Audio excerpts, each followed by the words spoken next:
zvaburana zvatanga mhuri yeZimbabwe. Mukomana anotwa Passion Java uyo anosvita muprofita abudo anyora kuti mafanza aWingy D anonakidza kuitisa Zimbabwe unoiziva iwe.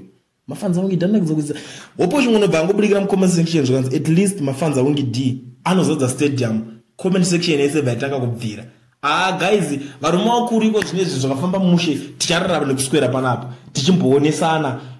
Passion Java akatadza kuzadza stadium manje haisi secret iyoyo. Saka apa Passion Java munhu wekuti anongosvika chingodena dena but wopo chimwono munhu wekuti is a genius.